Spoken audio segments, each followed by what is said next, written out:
Today, Joe Biden announces the United States has killed a major leader of al-Qaeda. Illinois healthcare workers get a huge win against vaccine mandates, and Oklahoma schools take a stand against biological males in women's sports. We've got all of that and more, and it all starts right now.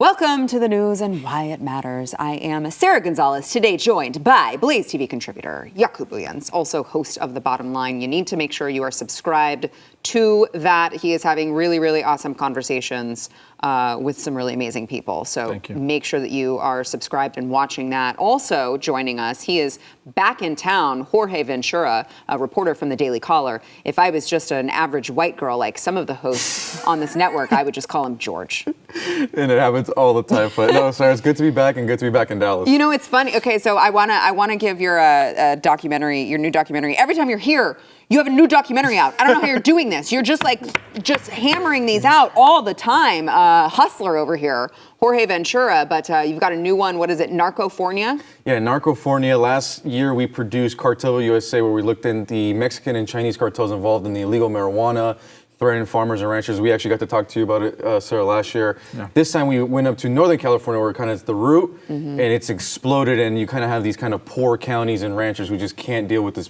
problem, and they feel Governor Gavin Newsom just doesn't want to help them. So it's a really sad situation up there. It's a much deeper story, so I highly recommend the audience to come watch it. It's on narcofornia.com. We have a trailer you can share with family and friends too. But so I was going to say, whenever you're here and someone says like, oh, that you're going to be here, they're like, yeah, George is going to be here. And I'm like, who's George? Yeah. It's Curious George. yeah. Curiously George? exploring all the evil. Oh, and it's spelled with the J. And it's J too. I mean, it's spelled, it's yeah, Jorge. I know. It's clearly Jorge. It's worse, actually, guys. Same with me. It's J, and they go Jocko, and it's not a J. It's a, that's true. It's like it's worse when I'm in the Uber, because when I get dropped off, it goes, just dropped off Jorge. And I'm like, Jorge. That's who I am to Uber. Okay. You're like, how could you get this more wrong? Yeah. So. All right. Well, I guess we'll get into the news of the day. So yesterday, Joe Biden announced a United States drone strike in Afghanistan has killed the top al-Qaeda leader. I'm not going to try to pronounce his name. I'll just let Joe Biden make the announcement. Watch. My fellow Americans, on Saturday, at my direction, the United States successfully concluded an airstrike in Kabul, Afghanistan, that killed the emir of al-Qaeda, Ayman al-Zawahiri. Well, Zawahiri was bin Laden's leader. He was with him the whole time. He was his number 2 man, his deputy at the time the terrorists attacked 9/11. He was deeply involved in the planning of 9/11. One of the most responsible for the attacks that murdered 2,977 people on American soil. So this leader apparently moved to a very safe place, they said, in Kabul a few months after the Taliban took control of Afghanistan in August of last year, if you remember that debacle that Joe Biden, of course, was at the helm of. And he died moments after stepping out onto a balcony, U.S. officials said. Now, it's been interesting because to hear from terrorism experts, there's a couple terrorism analysts, but this one in particular, Bill Roggio, over at Long War Journal, they were kind of pointing out, like, this is really more to the effect that al-Qaeda is here. And, Joe Biden himself downplayed. They said, like, al-Qaeda's gone. We decimated them. They are no more. And, actually, nope, now they're back to the country where they planned the 9/11 attacks. So great that they killed him, but that kind of means we may have a lot more to come on our hands, not necessarily that this is the end of something. It really feels like this might just be the beginning. Gentlemen. Yeah, look, when you move a high asset, to them a valuable asset, to al-Qaeda, when you move that individual into a city, it obviously means they control the city. And they feel like they've taken control, they've set up a new hub, and they're thriving, and they are building, and they are. I agree with Bill's take on this, that they are growing, because under this administration, as I said before, there will be war in the Middle East because it'll be over oil and it'll be over factions like this of radical Islam and Al-Qaeda that will grow. But I look at it from when President Trump had a successful strike and how this is touted. And for me, that's just me. The timing of this, and you don't predict the timing, is a lifeline for the Biden administration, and they will come very presidential and my fellow Americans. And when last did he address America as fellow Americans and not degrade and belittle everybody? So I think for them, they'll play this off at this huge victory, which we know it's really the men and women on the ground for years, not even under his administration, that's collected intel and has tracked these people. But I'm with you, Sarah. I think this, to me, is not necessarily a great sign. Of course, glad we took the guy out. Right. But the ones following him up are more radical. Well, absolutely. And that's always the dangers when you get involved in the Middle East is like, don't think for 1 second that there isn't another terrorist group getting ready to take the place of the one that you think that you're decimating. But I mean, it was just in August that Joe Biden had said that Al-Qaeda was gone from Afghanistan. And now, of course, as Bill Roggio points out, that they're going to sell this as a success. They're going to sell this as a counterterrorism success. But that narrative masks the undeniable truth that Taliban-controlled Afghanistan is a safe haven for Al-Qaeda. He also added that Trump's negotiations with the Taliban and Biden's subsequent withdrawal, particularly the method of withdrawal, which left the Afghan government to the predations of the Taliban, was a disaster. The Taliban-Al-Qaeda allegiance remains stronger than ever. So really great point by Bill, Jorge, that it's like this kind of was Joe Biden's making in a way. So he's going to take credit for killing the Al-Qaeda leader that he kind of paved the way for this man to have some sort of power in that region again. Yeah, I was speaking to a political analyst about this, and like the Biden administration is going to do the political take the win. It's always a good thing, like whether left or right, it's always a good thing when we get a leader out. Now, it doesn't solve the issues; it kind of creates more chaos. I kind of look at the same way when we report with the Mexican cartels, where people think that, oh, we arrested El Chapo, all problems are solved. It actually kind of creates more chaos and destruction between the groups as more leaders tries to rise up. So I'm pretty curious to see what happens. I did listen to some interviews that the 9/11 victim families did. They're at least happy to see the leader taken out, but I think the influence that these factions now have in the Middle East only grows, and I think the Biden administration, they almost need anything to say we finally got something, just because they're just drowning right now, even with Democratic voters. So we'll just kind of see how this plays out the next 6 months in the Middle East. It'll be interesting too, because I don't really see this as like something that people are going to care about when they go to the ballot box in November. No. I mean, I don't think that's going to drive anyone to be like, I really hate the gas prices that I'm paying and the grocery bills that I'm spending, and I can barely afford to feed my family, but I'm really glad that Joe Biden took out that Al-Qaeda member that I didn't care about or know existed because he didn't affect my everyday life. I think I'm going to vote for him. Especially, I can see that being a driving factor. No, of course not, especially considering that anybody under the age of 25 don't even have any recollection of 9/11. Yeah. No, seriously. And crazy. so it's not, unfortunately, it's good we took him out, but super dangerous because we've now abandoned our assets, our informants, our intelligence there. Now you take a leader out and you basically declare war against them without having any support on the ground, not troops, but intel, because we abandoned them. We broke promises. People that served this government for decades, since 9/11, who were promised by their allies in the U.S., when we move, we'll take your family with us. This president said, you're on your own, peace out. And now all of a sudden, we're going to have to turn around. Because you just kicked the hornet's nest. And the intel is not there, the support is not there. And so I'm thinking that Al-Qaeda grows substantially. Yeah, I agree with Sarah, where I don't think this moves the needle when it comes to voters, because there's so many other issues. I think for 48 hours, Biden administration gets a nice little positive news cycle. Then after that, it's back to this whole thing is just sinking quick. Inflation. Yeah. All right. So I want to let's stay talking foreign relations here, but let's move over to Taiwan. We talked about that yesterday on the program. Obviously, a lot of controversy surrounding Nancy Pelosi and whether or not she was going to visit Taiwan. China made it very clear that they would not stand idly by, was what they said, and allow Nancy Pelosi to visit Taiwan. And several things have transpired since then. So Nancy Pelosi did land on the island today, and China did say that they would launch military operations encircling Taiwan in response to that. And I should say, this is kind of a developing, it's hard to do this program. There's like maybe an hour and a half difference between when we tape it and when it goes out to you. So all I can tell you is, as of the time of this taping, that is what has transpired. And so we will see if anything else happens. And let me play for you. This was shocking to me when I saw this yesterday. Of course, right after we finished taping this program, and I went and saw that John Kirby, who is the National Security Council Coordinator for Strategic Communications, say that 3 times fast, when I saw this clip of him basically declaring that the Biden administration does not support Taiwan's independence, I was like, I'm sorry, what did I just hear? Let's play that. I've repeatedly said that we oppose any unilateral changes to the status quo from either side. We have said that we do not support Taiwan independence, and we have said that we expect cross-strait differences to be resolved by peaceful means. That came as a little bit of a surprise to me. I thought that we did support Taiwan independence. I thought that we were not like buddies with China. What am I missing here? Well, the we you're talking about is the American people and the former president of the United States. The we they're talking about is the small faction of this corrupt government. Look, I just want to rewind the clock real quick. After the Second World War, Japan lost control over Taiwan, okay?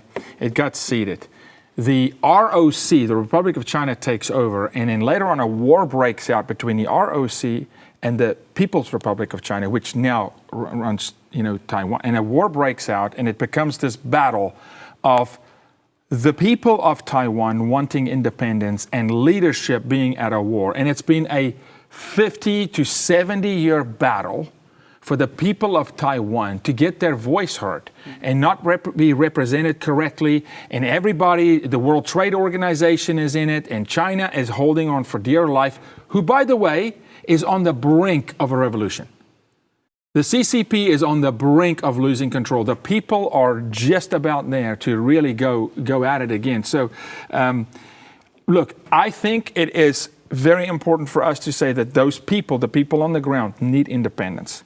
But this has been coming a long time. It's a territory that's well fought over for very good reasons, strategically, geographically, what it would mean if China lost control over that, and they understand that, because someone could literally come into their back door like they do to us. China right now are contending for Haiti. They're contending for the Dominican Republic. They're contending for our Gulf Channel. They want to come in and be able to have subs and ships in the Gulf. Think about that. And that's why Taiwan is so strategic, because it would open their back door and make them vulnerable. So the Taiwanese people, to me, they need freedom. They've needed it for a long time. Yeah, I was shocked to hear the statement from John Kirby, because the United States has the approach where if there's any country, especially like in Central America, if you don't recognize Taiwan, the United States comes after you. Yeah. But yet it's okay for the administration to say it. I've always had the approach where it's like anti-interventionist, more like the populist. Right. But I think on Taiwan, because of how valuable it is and because it is China, I think we need to do whatever it takes to show the people of Taiwan that we have their back and that we support them. And I think that Pelosi actually landing in Taiwan is a good thing, because I think if the United States would have backed out, it would have made us look very weak. Obviously, we're not Pelosi fans here, but I think whether Republican or Democrat, we needed her to actually land there to say, we're willing to do it, and then we'll see what China says. But I do think we need to play the approach where we do need to have our hands in this mix with Just think about it this way, Sarah. China stands idly by while Putin goes into a foreign country, another country, which a territory was contended over back and forth for years. Same thing here with Taiwan. It's a territory since 1945 that's contended over for years, and now China goes, wait. No one else can come talk about Taiwan. U.S., you don't dare. So yes, Pelosi is going to take this as a huge victory. Let her have it. Yeah. She had some moxie to get on the plane and actually fly, because I think that was just vodka. It's vodka. Not moxie. The vodka will make you look like you have moxie. Pelosi landed in Taiwan with just 2 bombs ready to Trojan horse. We said the Trojan horse. I saw it. Did you see the meme? Yes. It was like, what was it? Top Maverick. George, what are you doing? I died. Yeah, no, you got to hand it to her. Now, I will say the way that they announced it kind of like backed her into a corner where they had no choice but to go. Because it's like, well, what do we do now? Can you imagine how nervous she is going in and probably taking off? Just like, oh, dear God, please. She has her vodka. Like, it's the vodka. Please, God, She's about as nervous as Kamala Harris going to the U.S. border and falling 40 miles short. She's about as nervous as she was. All right, we got to take a quick break. First, we want to thank our sponsor, Nusu Labs. So, look, I know all about losing weight multiple times, way back when I lost 100 pounds, and just recently when I was having to, the baby weight is very hard to get off. So I understand, maybe you can't control the cravings throughout the day. Maybe you just had a baby and you're trying to get back on track. And how about all the temptation at all of those summer barbecues? You want to overeat because it just tastes so good. You've got to try this new weight control formula from Nusu Labs. They are using biohacking technology to curb your appetite and control those unwanted cravings. It's natural ingredients and antioxidants. It's not going to make you feel like super jittery, but you're not going to be eating those empty calories, and it's going to maximize a healthy metabolism. Guys, I know for a fact this works. I have used it. It has worked for me. Fun fact, it has the enhancing ingredient in dark chocolate to keep you from getting hangry. They're going to guarantee, this works so well, they're going to guarantee that you lose up to 3 pounds in the first week, or else you get your money back. So you have nothing to lose right now. You can add a free bottle with your order at nusulabs.com/Y. Guys, this is helping me get the rest of my baby weight off, okay? You gotta try it. It is Nusu, N-U-S-U labs.com/Y. By the way, join their world-class concierge program for an extra 10% off at checkout, nusulabs.com/Y, promo code Y20. A little underreported story here, but I think it's a big deal, and we should celebrate it. Last week, Liberty Counsel settled the nation's first class-wide lawsuit for healthcare workers over the COVID shot mandate. This was for more than $10.3 million. The class action settlement was against North Shore University Health System in Illinois, and it was on behalf of more than 500 current and former healthcare workers who were unlawfully discriminated against and denied religious exemptions from this mandate. So they're going to pay that to all of these healthcare employees, and it also it's going to allow all of these employees, if they were fired, they are going to be eligible for rehire if they apply within 90 days of final settlement approval by the court, and they will retain their previous seniority level. So I think this was a huge win. It sets a precedent and puts employers on notice that you cannot discriminate against people specifically for that religious exemption. I keep going back and forth. Good for them. I think the math was like around $25,000 for each employee, I believe is what the math came out to. But I was thinking to myself, if you're one of these healthcare employees and you've already been terminated from the company for this long, do you want your job back with a bunch of people who thought that it was okay to fire you for refusing to put an experimental injection in your arm? Like, I'm not sure that I want to go back to that. Yeah. Just based on the principle. But again, a huge win. I'm not trying to downplay it. My thought process was like, I wonder how many of these employees will actually trust this organization, this hospital system enough to go back there and feel like, A, they're going to have their best interests at heart, because it feels like there's always going to be some sort of rub. Of course. They're paying these people $25,000 on top of, their salary if they come back. And then it's just like, well, these people felt it okay to fire me and, not allow me to put food on the table for my families all over, again, an injection that I didn't want to get, that they couldn't prove to me worked. This is why class actions are so great, because if it was one or two people and you go back, your life would be hell, right, in that hospital system. But because there's so many, it's kind of a power swing. But I agree with you. No, they're not going to change because inherently they're broken. The people at the leadership will cave again next time. Yeah. Well, whatever it is, cave again. And 25,000, if you lost your job, that's a drop in the bucket, but it's a massive win. Thank you for covering it, and you're always so loyal in covering these things, which other networks won't. Now that needs to spread. Sue all around this country, every hospital system, all of them, all 50 states, if they terminate it. But remember, nurses and doctors, it's a profession of passion and it's a calling. Yeah. So a nurse wants to help people. And so they kind of have them by the short hair. Am I right when I say the settlement is not tied to rehire? They can take the settlement and not take the job back. Yes, they are awarded that settlement regardless so that's of what they decide. The rehire is tough because let's say it's a nurse that now doesn't work and her passion is to be a nurse. I can see some of them take it back, but the climate, I don't think, change. I don't think the climate will change because the individuals that made bad decisions are not the ones shelling out of their pocket. It's the hospital system. And honestly, what's going to happen is they'll pass it down to the next person that rolls through the door on the ambulance on the gurney, right? I mean, that somehow they'll pass it back down. They'll make it back up. But the moral victory is huge to send a signal.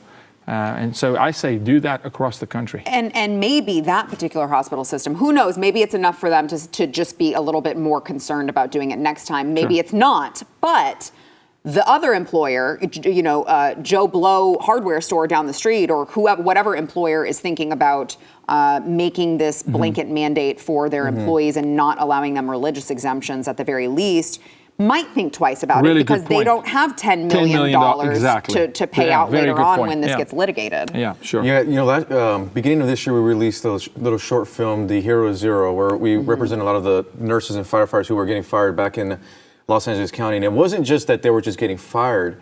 They were being kicked to the curb with no paycheck, no benefits, and these people had houses and families to support. So I think it'll be a weird situation, but kind of like what you were saying is these people, they have a calling for this. Like, you don't have to pay them a certain salary. They want to do this. They want to help people. So I think they'll get back in the community. But I think this is a huge win. And I haven't even heard about this story. Yeah. And this needs to be out there everywhere. Because I'm hoping nurses and firefighters and police officers all across the country could look at this playbook or maybe get in communication with Liberty Counsel and follow that playbook and get for sure a back pay. Because I've been in touch with a guy named Josh Satley, who's a Beverly Hills firefighter. He's been fired since last year, October 1st, till today. He still hasn't got a paycheck. I mean, but they wanted to take a stand, and I'm hoping this is a good sign for the future. Yeah, let's hope so.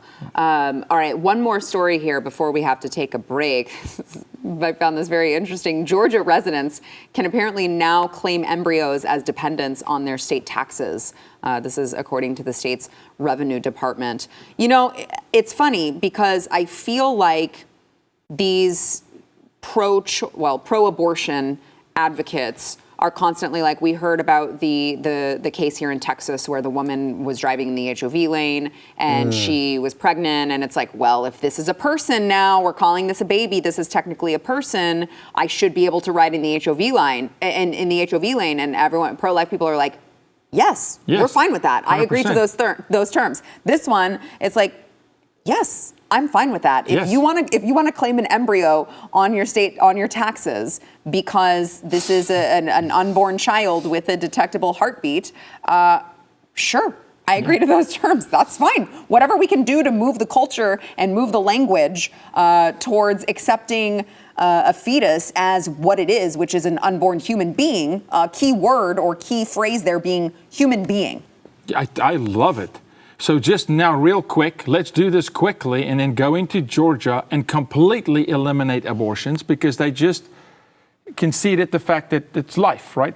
For me, life, I'm like, cool. I'm the guy, life starts preconception because when God in the Word of God says, I knew you before I crafted you in the womb, that's preconception. So life starts but when God decides Sarah Gonzalez is needed on this planet, right? So I love this. Do this across the country. Give everybody tax deductions and benefits for embryos, but then be consistent. Right. Complete elimination of abortion in the state because you conceded the point, right? We've drive just the said HOV lane.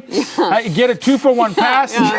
Get a 2-for-1 pass at Disney World when you were pregnant. I mean, heck, BOGO for all pregnant women because it's 2 of you. I love it. Yeah, I love it. Let's just protect life. Yeah, it's beautiful. I mean, it's like they think it's a gotcha, and it's like, Yeah. Sure. I I'm happy to agree. agree to that if it saves babies' lives. That's totally fine with me. Hey, I love it. You're never going to hear me complain about Americans getting more money in taxes and tax deductions from the federal government. So more of it. Yeah, no complaints here. They already take away enough money. God, ain't that the truth? All right, so we've got to take another quick break. We want to thank our sponsor of this segment, Bonner Wines. Here's the deal. I'm actually going to be on vacation all next week. We are going to the beach where I will be consuming a lot of Bonner wines. I will be consuming a lot of Bonner wines, not only because I'm on vacation, but because they have the most amazing wines. It's the most amazing wine you will ever taste. They've got like hints of blackberry and dark cherry. The grapes are grown at these very, very high altitudes in the mountains of Argentina.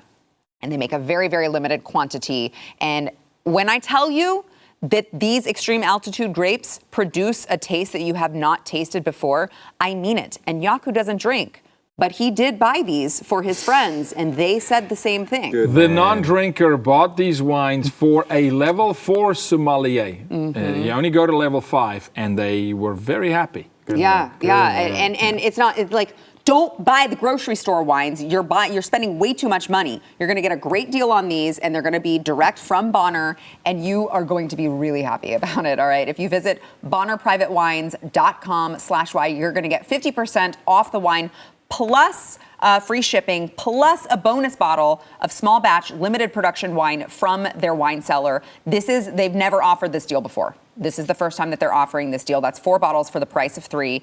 Do not turn it down. I'm going to be enjoying Bonner wine on my vacation. Maybe a little too much, but that's fine. It's vacation. You need to do it as well.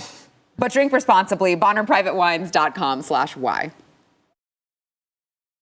Student athletes competing in Oklahoma public school sports teams must now complete a biological sex affidavit to determine whether they are eligible. This comes, of course, after the Save Women's Sports Act was signed into law last March, which, of course, designates sports teams to be based on biological sex, which is like how we here at this table with common sense would agree that you should be qualifying people. But this is so it's from kindergarten through college. This is a big problem for the left. This is all sorts of bigotries and phobias and all of the things. So one of these affidavits, a blank affidavit, started circling through the Twitter sphere, and one of the leftist activists posted it and said, "Do you understand what is happening? This has nothing to do with encouraging girls to be athletes. This is totalitarianism. This is white nationalist agenda, the anti-LGBTQ agenda, the anti-abortion agenda. It is all the same agenda. This is real, shared with permission." And it literally is just an affidavit that says that the parent swears under oath that they are the lawful parent of this person and that they were male or female, they write one in the box, was the biological sex of the student at birth. And they go get it notarized. That's literally all it is. And it's all the phobias, it's all the things, it's all of it. Yeah, So. Look, the guys like Todd Russ and Senator Weaver in Oklahoma, these guys are chalking up victory after victory. You know, selfishly, we've had 2 bills signed. Governor Stitt is a champion. This guy does not get a lot of press. He's not hailed as a fantastic governor because he is. The conservative movement need to elevate this guy a little bit, because I think at this point, Oklahoma's kicking Texas's tail when it comes to schools, and Florida's kicking our tail on some other things. But Stitt is a champion. And they do this because it's a way to circumvent the school boards and to get the school boards to comply by giving the parent power back. Mm-hmm. And here's the proof. If you give and parents want power back, put it in the hand of the parent. And the parents go, yes, we're signing these affidavits. And look, Oklahoma has a supermajority in the Senate and a supermajority in the House. So these kind of things kind of fly through there. This is just sad that we have to have affidavits and legislation to just get us to get back to truth. Stuff that we just take as, well, yeah, it's a boy and a girl. Yeah. And now we need an affidavit. I don't feel like this is controversial, guys. What's the big deal? Should be pretty self-explanatory here, and yet somehow it's all of the bad things. It's ruining our democracy. Democracy dies with this affidavit and all of the other. The agenda. This is worse than January 6th.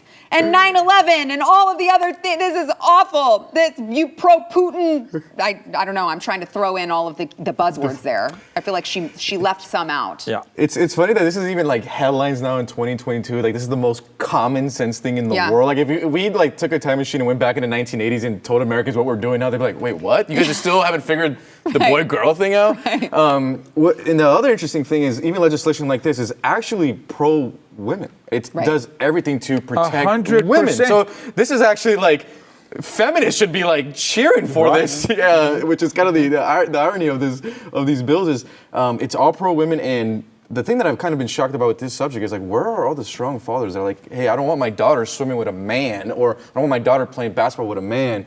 They need to speak out, but it's great to see Oklahoma taking this route and Florida and Texas kind of following that. I'm from California, so we'll never see that from my state. Yeah, your state is pretty far gone Yeah, I could go play in the WNBA in my state. Hey, I don't know, man. You're going to run that clown for president, you know, so an office is going to open up. The governor's office will open up again because they're going to run Newsom for president. So we may just take it back. I wanted to, so the responses to this tweet are about as insufferable as you would expect. Everyone is just like, this is terrorism, this is horrible. But one of my favorites that I read was this person, and man, I wish we had a zoom in of this person's actual profile picture, because boy, is it a doozy. But they notice on the affidavit, there is a fax number. And so this person said, there's a fax number, and then listed it, and then says, I guess any one of us could, print this out, fill it out in any way we want, take it to Staples, and run their fax machine out of paper. It's like that's their big revenge. Is like, you know what we're gonna do? We're gonna band together and we're gonna protest and we're gonna jam up their fax signal and they're gonna run out of paper, which is really great when you know that these are also the environmentalists who like preach let's kill some trees reduce, for reuse, this. conserve, all of these things, and now they're like, kill the trees if it means ruining those conservatives' days who say that boys have penises and girls have vaginas, bigots. Oh, man. Welcome to 2022, man. We're like in the last era before all the chicks just have penises, man. I gotta find a wife soon, Jock. I'm running out of time. All I can tell you on this network is you better check. Check under the hood. You better check, buddy. You need to check. You better check. Proof and verify. There it is. So you mentioned something, Jorge, that I just want to get y'all's feedback on really quickly, which is when it comes to, you mentioned where are all the strong fathers? Why are there not more standing up? Why do you think that is? Because we do see a lot of moms frequently in school board meetings, at least in the last 2 years. They have come with more frequency, but very rarely do we see the dads involve themselves. Why do you think that is? That's a good question. That's one I don't know if we're kind of in this new era where fathers want to be politically correct and they don't want to be canceled, but we're seeing the mama bears, out there in full force. Even Glenn Youngkin's victory in Virginia was literally led by mothers of school board meetings. And if that's to me has been the most shocking, is not seeing any fathers, especially speak up for the double NCAA swimmers. I mean, a lot of those women actually came out and they did interviews, said, we don't feel like this is fair with the whole Leah Thomas thing. But that to me has been absolutely alarming. I don't know if we live in kind of like this new era where fathers want to be politically correct, they don't want to get canceled, but when it comes to your kids, I mean, you just have to put your foot down. See, I wonder if we are now living in a time where we have made women so masculine and men so feminized that they just don't have the balls anymore to stand up for their kids. I don't know. Yaku, what do you think? Yeah, no, I've got a lot to say on this. I'll say this. No man calls himself up. You get called up by buddies, you get called up by a woman. The natural cycle, a boy will cling to his mother, and at some point, she has to pass that boy off to a father and say, no, go make him a man. America is the only culture where boys do not have a rite of passage to go from boyhood to manhood. So in the cycle when a boy is supposed to be copped, right? He jumps now just to be consulted, and now they consult their kids, and dad all of a sudden is not being allowed by mom to be a cop. He's just a consultant, so his balls are cut off. He sits back. Now you get a 27-year-old young boy, not a man, that still needs to be copped. and the father's been neutered because the glass ceiling needs to be broken. And we're in an era here right now where the men are going to have to encourage men and call themselves back up. And for the young women out there, you don't want to marry or be with a spineless, gutless dude that's going to film you being punched in the face. You want a guy that will throw himself in front of a truck to defend your family. And so, yeah, you see the moms rise up, but the dads are not, because the baby boomer culture, they had to work so hard as kids that they completely allowed their children to just be fed by the spoon, and we raised weak men. That's it. I mean, we raised weak men in this country, and now it's going to take a lot of work by the women to call the men back in. You got to call them back in. This is an Esther moment where you got to go and say, hey, men out there, do not let a woman take your glory on the battlefield. This is biblical, though. This is Rahab and Ruth and Esther. This is a time for the men to go fight at the school board. And yes, I know you're working hard 60 hours a week. Suck it up, step up, and get back out there. Yeah. We have to. Yeah. I feel like this is a perfect time to talk about, thank our sponsor of this segment, Moms for Liberty. So look, if you are a parent, you're listening to what we just discussed, and you're like, yeah, we need to be saving our girls in sports from boys coming in and taking all of their opportunities away, or maybe it's all of the sexual indoctrination that's going on in all of these schools. You're finding out that there's pornographic literature in your school libraries, and you're like, what the heck can I do to stop this? You've got to join Moms for Liberty. In 18 months, they've grown to over 200 chapters in 37 states, probably because COVID, if it did anything, was expose all of the crazy nonsense that is going on in all of these public schools, and Moms for Liberty is on it. They're dedicated to fighting for the survival of America by unifying, educating, and empowering parents to defend their parental rights at all levels of government. So here's the deal. If you don't want to co-parent with the government, you need to join Moms for Liberty. They have a level that is free to join. I highly suggest you visit their website. I highly suggest that I encourage you to make some sort of a financial contribution, but you don't have to. It is free to join as an associate member, and they are building an army of moms who are joyful warriors fighting for the survival of America. If you want to fight like hell for your children and their future, go to momsforliberty.org/Sarah. That is momsforliberty.org/Sarah, no H. A federal judge on Monday handed down the heaviest sentence yet to a defendant who was at the Capitol riot. This is 7 years to a Texas man. Now, here's the catch. He never entered the building. This is Guy Reffitt, 49 years old, convicted of 5 felonies in March, including carrying a gun on U.S. Capitol grounds and threatening his children against reporting him to law enforcement. He was also convicted of 2 counts of civil disorder and 1 count of obstruction of an official proceeding. And the district court judge declined a Department of Justice request to sentence Reffitt as a domestic terrorist, saying that it would create an unwarranted sentencing disparity. And it would have obviously increased these 7 years, made it way more substantial. I do think it's very telling, though, that the DOJ was even pursuing that, knowing that he did not enter the building. Yeah. Still wanted to charge him with terrorism charges, but he traveled there armed with handguns and rifles. He was wearing a pistol on his hip, body armor, and a helmet with a camera on his head. He made it as far as the steps outside the Capitol Senate wing, but never entered the building. He used a bullhorn to urge other protesters to storm inside. And, look, his son testified against him and told the jury that his father threatened him and his sister about reporting him to the authorities. He said, if you turn me in, you're a traitor. Put him, obviously, in an awkward position. But I don't know, you guys. I'm very uncomfortable with the DOJ going in there and trying to push them to count this as terrorism when the guy didn't even enter the building. Was he wrong? Absolutely. He should not have gone there. He should not have, openly carried like that. Obviously, why are you doing that? You know that that's going to start more controversy than not. Obviously, he shouldn't have encouraged people to go in. The remarks that he made were very unsavory, and nothing about what he did was right. I don't know about the 7 years for what he did and not entering the building, but I specifically don't know about the DOJ pushing this terrorism narrative because, as we know, they've been trying to push that for a very long time because they want all of us as conservative to just be painted as domestic terrorists, period, regardless of whether or not you've actually committed a crime. Yeah, it's all about precedent. Yeah.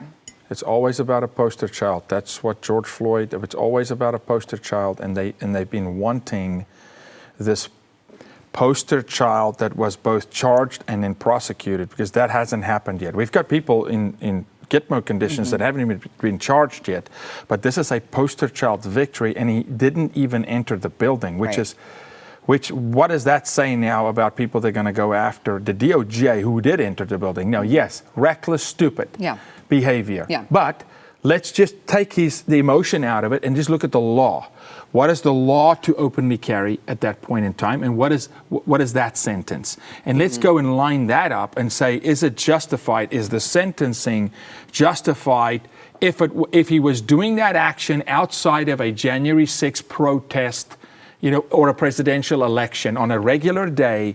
Someone shows up at the Capitol with a helmet on, that's not illegal. With a camera, that's not illegal. Body armor, that's not illegal. So it's reduced all the way down to the carry. Right. Which he should have a consequence for. Yes, there is, but there is a law for that, right? But that's probably not 7 years. And then the bullhorn encouraging people to go in. So is the sentencing justified? I don't think so. Yeah.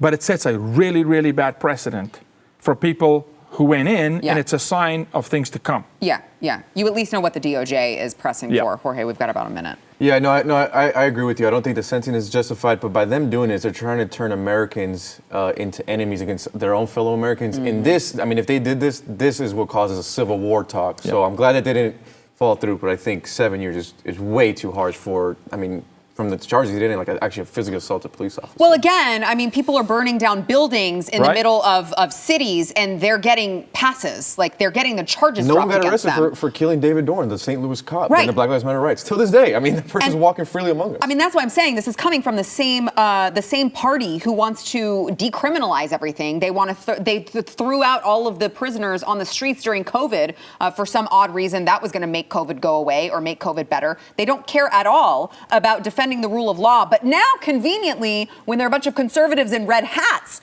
who break laws, they want to put them away for life. It just drives me bonkers because I know that it's completely political and they're just using it for political gain. And it's just really frustrating to see the DOJ become this political arm that it is. Well, Lady Justice is not blind. Yeah. And she should be. Yeah, exactly. That's what happens here. Certainly is not right now. All right, we got to take a break. We'll be back. You got a politician. Last week, Kamala Harris visited the DNC for a virtual rally. And as you can imagine, she went on some strange rant and just cycled a bunch of words together that didn't mean anything. Listen. They said when they voted, I think sometimes the voting is you just putting in your order. This is what you want. What? So when people stood in those lines for hours, when they sat at their kitchen table for hours figuring out how they were going to fill out their ballot to vote by mail, when they drove by those drop boxes with their kids in the back seat, patiently waiting to drop off that ballot, they were putting in an order. What? Someone please help us. No comment. Someone please help us. Because if anything happens to Joe, God forbid something happens to Joe, we're stuck with that. All right, I want that to sink in. Yeah, I don't know who ordered what we have now, but it sucks, and I want a refund. That's all I have to say. Jorge, tell everyone once again where they can find this documentary. Jorge is doing really, really, really amazing work. Again, I don't understand how you're putting out this much content all the time. Tell them, please. Yes, the two best places to find a new documentary is narcofornia.com or head to thedailycaller.com. It's a great, great film looking into the failures of legalization of marijuana and the cartels taking over the Golden State. Well, thank you for all your hard work, and thank you as well, Yaku. Cool.